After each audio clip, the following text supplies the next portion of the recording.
Allahu Allahu Allahu Allah Allahu Allahu A'udzu billahi minasyaitonir rajim. Bismillahirrahmanirrahim. Alhamdulillahi rabbil alamin. Wa afdhalus salati wa tammut taslim ala sayyidina Muhammadin fakhril anbiya'i wal mursalin habibi rabbil alamin wa ala alihi wa sahbihi fi kulli waqti wa hin. Rabbi shrah li sadri wa yassir li amri wahlul 'uqdatam min lisani yafqahu qawli. Dari sebelumnya saya sudah membahas tentang apa itu yang dimaksud dengan ilmu-ilmu rahasia. Ilmu-ilmu yang diajarkan oleh Allah Subhanahu wa taala kepada seorang hamba yang khusus, kepada seorang hamba yang dia mau berproses, mau menetapkan terhadap jalan syariat dengan yang benar. Menetapkan jalan syariat yang benar. Apakah yang dia makan syariat yang benar itu? Akan jelaskan nanti di bawah ini. Jadi orang yang mengetahui terhadap asrairul ilmi, ilmu-ilmu rahasia, sebetulnya dia itu adalah mengetahui terhadap hakikat ilmu, hakikat dari semua ilmu, hakikat dari mengetahui Allah Subhanahu wa taala. Dan itu tidaklah mudah, sangat sulit, luar biasa. Karena mengetahui terhadap hakikat ilmu itu membutuhkan proses yang luar biasa, perjuangan yang luar biasa. Manusia harus bebas dari kotoran-kotoran manusia dan duniawi. Baru dia itu akan faham terhadap hakikat ilmu. Oke, lanjut. Seperti biasa saya akan memaknai dengan bahasa Madura dan akan saya terjemahkan ke dalam bahasa Indonesia. Waqalah benampana tebu pasir Allah Subhanahu wa taala. Ta'ala maha agung pasir Allah, bahwasanya Allah itu akan mengajarkan, atau dalil dari bahwasanya Allah itu mengajarkan terhadap ilmu, yang mana ilmu tersebut turun langsung kepada hamba itu. Jadi sebetulnya ilmu itu ada dua kategori. Pertama dinamakan ilmu ma'nawi, yang kedua dinamakan ilmu dharari. Ilmu ma'nawi itu adalah ilmu yang membutuhkan terhadap dalil, ilmu yang harus dianalisis dengan dalil. Itu dinamakan dengan ilmu ma'nawi. Seperti kita wajib sholat, kita wajib zakat, kita wajib puasa, itu dinamakan ilmu ma'nawi. Kenapa dinamakan ilmu ma'nawi? Karena kita harus mengetahui dalilnya. Kenapa puasa itu wajib? Kenapa zakat itu wajib? Kenapa sholat itu wajib? Itulah yang mendasarkan bahwasanya ilmu ma'nawi itu adalah ilmu yang membutuhkan terhadap analisis dalil. Dinamakan dengan ilmu ma'nawi. Yang kedua adalah ilmu dharari. Apa itu ilmu dharari? Ilmu dharari itu adalah ilmu yang pasti. Apakah itu ilmu dharari? Ilmu dharari adalah ilmu yang turunnya langsung tanpa adanya dalil. Ilmu yang pasti, ilmu yang memang betul-betul tidak membutuhkan terhadap dalil adanya. Adanya ilmu tersebut tanpa adanya dalil.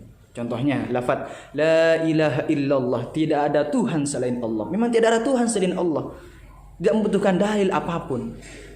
Jadi memang murni Allah itu ada, memang tidak ada Tuhan selain Allah Subhanahu wa taala. Itu dinamakan dengan ilmu ma'nawi. Pengetahuan itu dinamakan ilmu ma'nawi. Contohnya lagi, saya makan pedas-pedas. Jadi saya mengetahui bahwasanya cabai itu pedas dikarenakan rasanya. Jadi rasa cabai itu pedas dikarenakan memang hakikatnya pedas. Hingga dari pengetahuan saya ini dinamakan ilmu dharari, ilmu yang pasti. Jadi tidak ada cabai itu tidak pedas. Semua cabai itu pasti pedas dikarenakan rasanya itu pedas. Ketika saya merasakan cabai, ketika saya makan cabai, kemudian saya merasakan bahwasanya cabai itu pedas. Lah dari rasa ini saya dapat mengetahui bahwasanya cabai itu pedas. Lah pengetahuan ilmu yang demikian itu dinamakan dengan ilmu dharari. Dinamakan dengan ilmu dharari.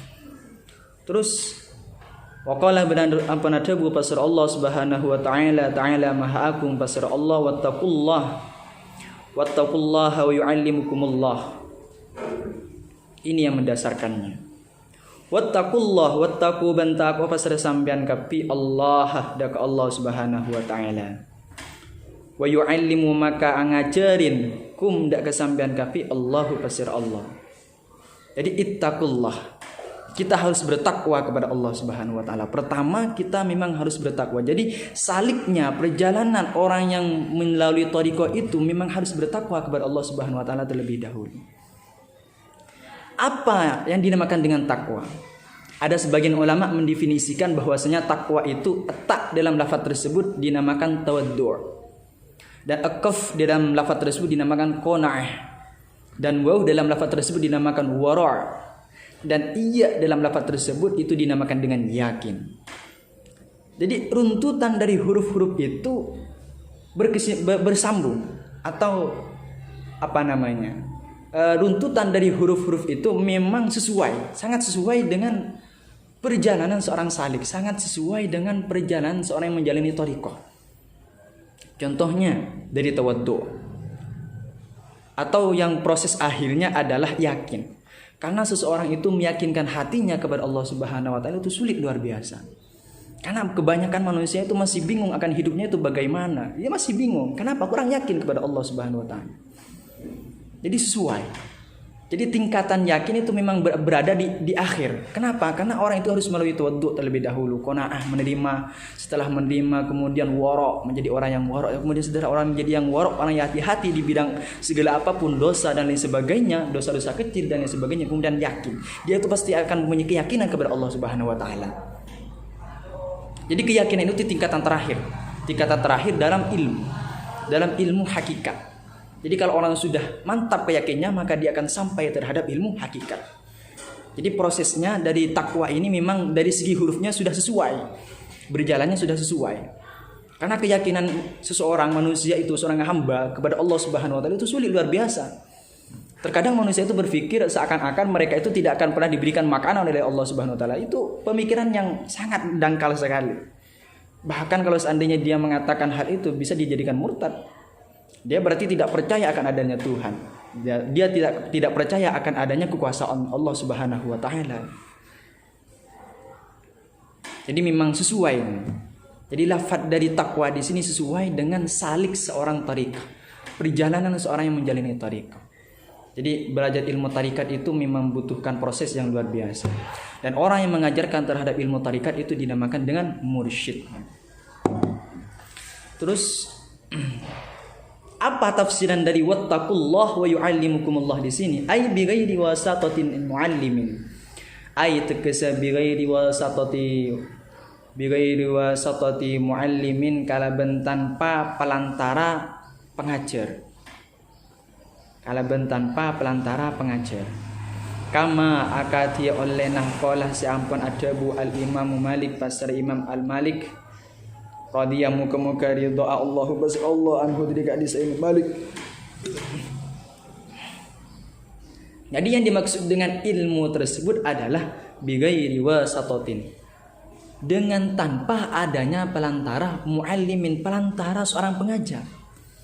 Seorang pengajar manusia tidak melalui pelantara seorang pengajar, dia terinspirasi sendiri dalam otaknya, terinspirasi sendiri dalam pikirannya, hatinya. Kenapa terinspirasi sendiri dalam hatinya? Dikarenakan saking dekatnya dengan Allah Subhanahu wa taala. Karena seorang yang menjalani salik tarikat itu orang yang dekat dengan Allah.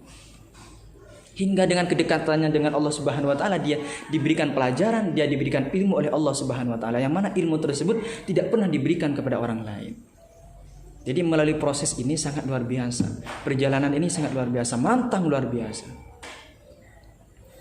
Jadi seorang yang menjalani tarikat itu memang proses pengajaran Allah Subhanahu wa taala kepada hamba tersebut. Apa dauhnya Imam Malik? Seperti yang dikatakan oleh Imam Malik, apa dauhnya beliau? Man amilah bima alimah warasahullahu ilma ma lam yu'lam.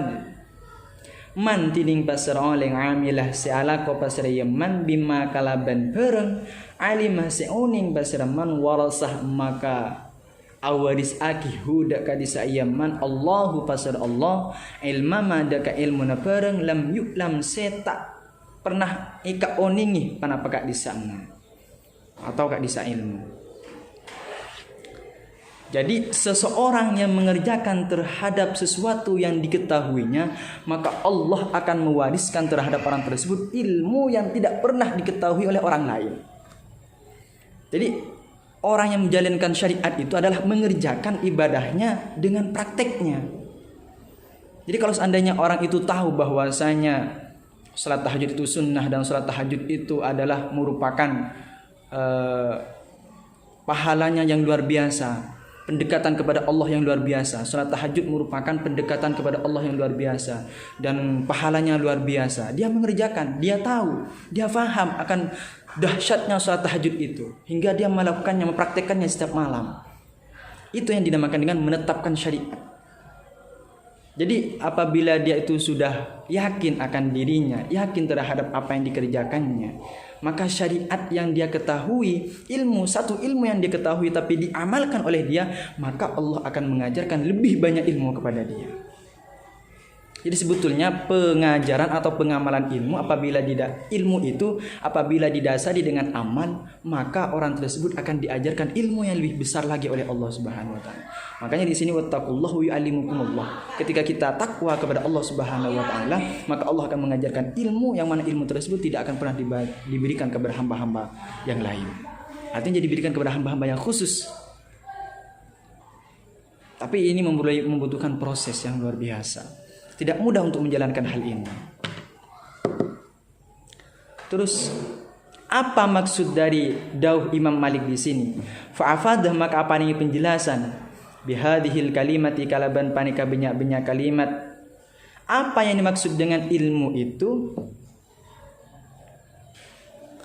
Asy-syari'atah dak ka syariat, wa tariqatah bandak ka tarikat, wal haqiqatah bandak ka hakikat. Jadi maksud dari perkataan Imam Malik dari man amalah bima alimah warasahullahu ilma ma lam yu'lam.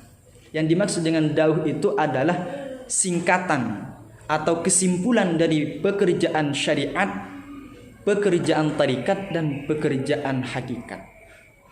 Jadi kalimat ini mewakili terhadap pekerjaan syariat, yaitu ibadah dan tarikat dan hakikat. Ini mewakili terhadap tiga ini. Maksudnya apa dalam lafal tersebut? Fa'asyarah, maka anu tuwaki atau menunjukkan biqaulihi kalaban jabun kak di saya Imam Malik ilman dak kalafat ilman. Apa yang dimaksud dengan ilmu itu? Adapun ilmu itu, apa yang dimaksud dengan ilmu di sini? Yaitu man amilah bima alimah. Ilmama ilmun. Ilmu apa yang dimaksud dengan itu? Yaitu ilmu ila syari'atih, dak ke syariat. Yang dimaksud dengan ilmu tersebut adalah ilmu syariat, atau pengetahuan tersebut adalah pengetahuan syariat. Jadi seseorang yang mengetahui bahwasanya salat duha itu sunnahnya Rasulullah, dia mengerjakannya. Dia mengetahui bahwasanya salat fajar itu pahalanya luar biasa, bahkan melebihi langit dan isinya, melebihi bumi dan langit dan isinya. Pahala dari sholat fajar atau sholat sebelum fajar. Jadi pahalanya luar biasa. Dia tahu akan hal itu dan dia mengerjakannya.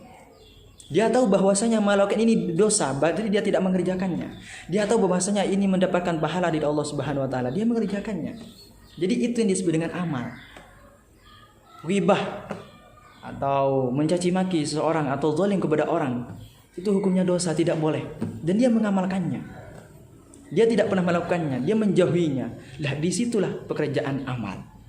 Jadi dia mengetahui hal itu, kemudian dilakukan, diamalkan. Itu dinamakan dengan ilmu. Jadi hal itu dinamakan syariat. Pekerjaan ibadah dinamakan dengan syariat, permulaan. Seorang itu mengerjakan hal itu dinamakan permulaan. Wa biqaulihi ban kalaban jabuna musannif Imam Malik amilah, pekerjaan. Apa yang dimaksud dengan amilah di situ? Ila tariqati anu tuwaki ila tariqati dakah tarikat. Jadi amilah itu adalah pekerjaannya. Jadi dia sudah mengetahui bahwasanya zalim kepada orang lain itu tidak boleh. Hukumnya dosa besar. dia mengerjakannya. Itu namanya amilah. Dia tahu bahwasanya membantu sama keluarga, apalagi membantu kepada orang lain, tetangga dan lain sebagainya, itu hukumnya wajib kepada dirinya sendiri. Dia mengerjakannya, mengamalkannya. Dia tahu bahwasanya membantu fakir miskin itu hukumnya wajib bagi dirinya. Membantu fakir miskin apabila kita punya harta yang lebih, kita harus infakkan kepada mereka. Kita harus infakkan dan memberikannya kepada mereka, kepada fakir miskin. Dia tahu akan hal itu, dia mengerjakannya, mengamalkannya. Itu dinamakan dengan tarikat. Dia tahu bahwasanya makan terlalu banyak itu hukumnya tidak boleh. Maka dari situlah dia tidak makan terlalu banyak. Itu namanya amal. Dinamakan dengan tarikat. Jadi dia itu tahu terhadap ilmu syariat kemudian diamalkan. Jadi tidak hanya tahu saja tapi tidak diamalkan, itu apa itu? Karena dalam Al-Qur'an dikatakan bahwasanya Allah Subhanahu wa taala berfirman, "Atamuruna an-nasa bil birri wa tansawna anfusakum wa antum tatluna al-kitab." Jadi Allah mengatakan bahwasanya, kenapa kamu itu menyuruh kebaikan sedangkan kamu itu lupa terhadap dirimu sendiri? Itu artinya seorang yang menyuruh terhadap orang lain kebaikan namun dia tidak mengamalkannya, itu hukumnya dosa besar. Jadi orang yang mengatakan hal tersebut nanti hukumannya di Allah Subhanahu wa taala luar biasa. Jadi seseorang salik itu tidak hanya mengomong saja. Seorang salik ahli tarikat itu tidak hanya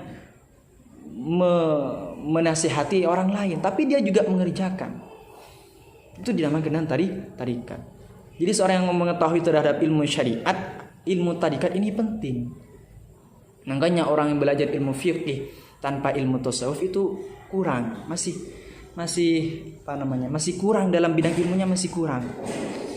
Karena ilmu tasawuf itu adalah inti dari semua ilmu. Jadi kalau orang hanya belajar ilmu fikih tanpa didasari ilmu tasawuf, maka praktik kehidupan sehari-harinya dalam menjalankan ilmu syariat itu, dalam menjalankan kehidupannya itu kurang. Dalam segi agamanya kurang. Nah, praktik-praktik fikih dalam madhab yang lain seperti sekarang tanpa mendasari ilmu-ilmu tasawuf itu masih menjanggal. Karena kalau ilmu tasawuf itu sekali haram tetap haram, sekali wajib tetap wajib. Itu namanya ilmu tasawuf, ilmu pasti. Kalau ilmu fikih itu masih gini dan gini, itu namanya ilmu fikih. Masih bisa dicari dalil dan lain sebagainya agar supaya menemukan kebenaran. Tapi kalau ilmu tasawuf tidak, sekali haram udah haram itu. Itu namanya ilmu tasawuf. Jadi itu bedanya ilmu fikih dan ilmu tasawuf. Jadi ilmu tasawuf itu penting, tidak hanya ilmu fikih saja. Terus wa biqaulihi ban kala bantabun ka disa musannif warasahu la fal warasahu Allah ilma ma lam yu'lam. Jadi Allah itu akan mewariskan terhadap ilmu yang mana ilmu tersebut tidak pernah diketahui oleh orang lain. Dinamakan ilmu apa itu? Ilal haqiqati asyarah, menunjukkan ilal haqiqati dekat hakikat. Jadi musannif mengatakan hal itu, Imam Malik mengatakan hal itu, yang dimaksud dengan ilmu yang tidak pernah diberikan kepada orang lain itu adalah ilmu hakikat. Jadi seorang yang mengerjakan, yang mengetahui terhadap ilmu syariat dan mengamalkannya berupa tarikat, kemudian dia akan diajarkan oleh Allah Subhanahu wa taala ilmu yang tidak pernah diberikan kepada orang lain. Itu dinamakan dengan ilmu hakikat. Jadi saliknya seorang hamba kepada Tuhannya itu berat luar biasa. Karena semakin dekat hamba itu kepada Allah, ujian yang diberikan kepada hamba tersebut semakin besar. Ujian yang ditimpakan kepada hamba tersebut semakin besar. Kenapa? Karena dia ingin diuji oleh Allah Subhanahu wa taala kesabarannya sampai mana. Dia ingin diuji oleh Allah Subhanahu wa taala sampai mana dia menjalani terhadap tingkatan kedekatannya kepada Allah Subhanahu wa taala. Itu dinamakan dengan ilmu hakikat. Ilmu tasawuf itu luar biasa. Jadi kalau sampean ingin mengajar atau selamat dunia dan akhirat, maka belajarlah ilmu tasawuf di sini. Walau usulah bentak dapat lakah ikan di sampian ayuhasaliku wahai orang seacelan ila nihayatiha dak kapungkasna ka disa ia ibadah ail ibadati tekes ibadah. illa ba'da ihkamin angin semarinah anatep akih bikasril hamzati kalaban kasrah hamzanah a isbatin tekes anatep akih bidayataha daka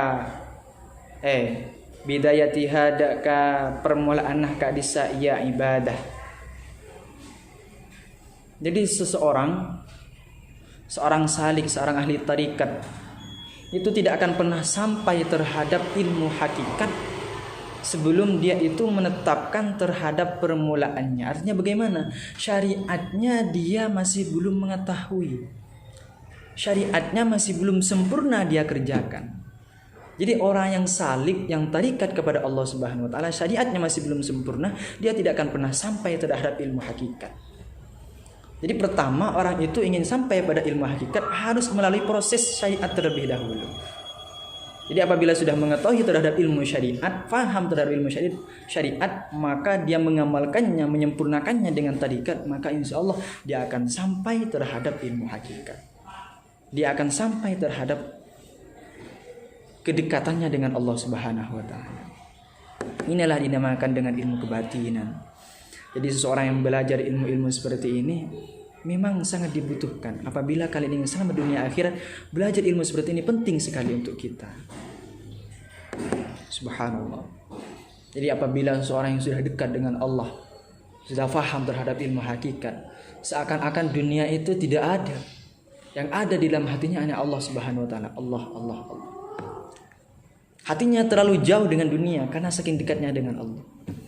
Jadi proses dari tasawuf itu adalah mensucikan hati dari dunia itu. Yang ada di hatinya hanyalah Allah Subhanahu wa taala. Jadi sebetulnya inti sari dari ilmu itu adalah cara menjalankan tarikat, mengamalkan terhadap ilmu syariatnya kepada manusia.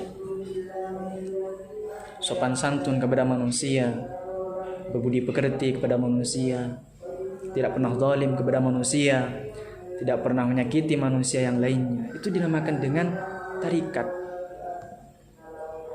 Syariatnya adalah pengetahuan yang ada dalam diri orang tersebut. Dia tahu bahwasanya ini haram, dia tahu bahwasanya ini wajib, dia mengerjakannya, dia mengamalkannya dengan sempurna. Maka apabila demikian dinamakan dengan tarikat.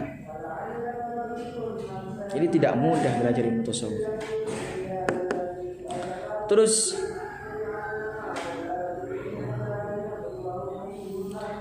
bi antasiha kalaban kutuma pender pasal sambian, bi antasiha kalaban kutuma pender mingkah diri sambian al bidayatuh wanapah permulaan allati bidayahiyah setining ka disaya allati asyari'atu panika syariat ma'a mulazamatika sertana anetep akina ajunan atau sampian kapi lahada ka disaya allati atau syariat atau bidayah bil jiddih kalaban ongkuan, itu dengan apa yang dimaksud dengan bidayah tersebut, atau tidak akan pernah sampai orang itu terhadap intisari dari ilmu atau hakikat dikarenakan dia masih belum menyempurnakan terhadap ilmu syariatnya. Jadi pertama orang itu ingin menjalankan tarikat, menjalankan syariat, harus membenarkan atau harus menyempurnakan terhadap ilmu syariatnya terlebih dahulu. Jadi seorang salik misalnya orang pergi ke gunung, sebelum berangkat dia tidak mempersiapkan apa-apa. Dia moro-moro langsung berangkat aja ke gunung tanpa membawa bekal, tanpa membawa makanan, tanpa membawa ini dan itu. Kira-kira orang itu tidak mati nyampe gunung apa tidak? Jadi seorang yang tidak mempunyai bekal apapun, mau pergi manjat gunung atau mau pergi mendaki gunung, tidak membawa bekal apapun, tidak mempunyai persiapan apapun, kira-kira orang tersebut mati apa tidak ketika sampai di gunung? Sama dengan hal itu. Jadi seseorang yang hanya tahu ilmu tarikat, tahu ilmu hakikat tapi tidak tahu ilmu syariat, maka itu hanya akan dilun, sesat.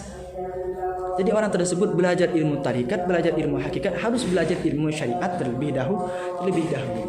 Tanpa adanya di dasar ilmu syariat itu sia-sia.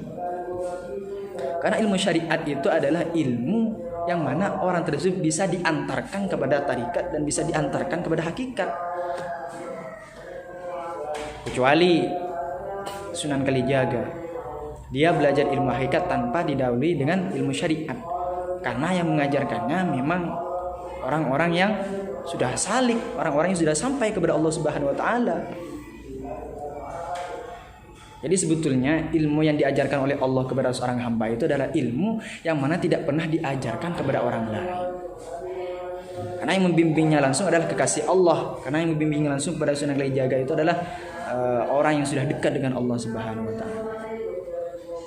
Maka beliau langsung diajarkan ilmu hakikat oleh beliau, para wali. Sunan Bonang yang mengajarkan terhadap atau yang mengangkat wali terhadap Sunan Kalijaga.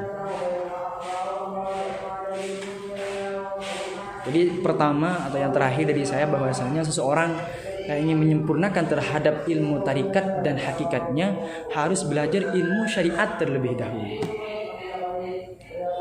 Jadi seseorang sekarang belajar ilmu-ilmu seperti ini sudah berkurang. Sudah seakan-akan tidak mau belajar lagi ilmu-ilmu seperti ini. Kenapa? Karena seakan-akan manusia zaman sekarang itu sudah terpengaruh dengan dunia yang sangat mempesona. Hingga seseorang itu lupa akan akhiratnya. Hingga orang itu akan lupa bagaimana dia setelah ini. Bagaimana dia setelah tinggal di dunia ini. Jadi saya sarankan kepada kalian semua agar tidak demikian. Kepada kalian yang mengaji kepada saya, semoga kalian diselamatkan dunia dan akhirat oleh Allah Subhanahu wa taala. Dan diberikan hidayah petunjuk agar supaya kalian tidak sesat untuk berjalan di dunia saja, tapi kita juga berjalan ke dalam akhirat. Semoga bermanfaat. Mungkin hanya itu dari saya. Wassalamualaikum warahmatullahi wabarakatuh.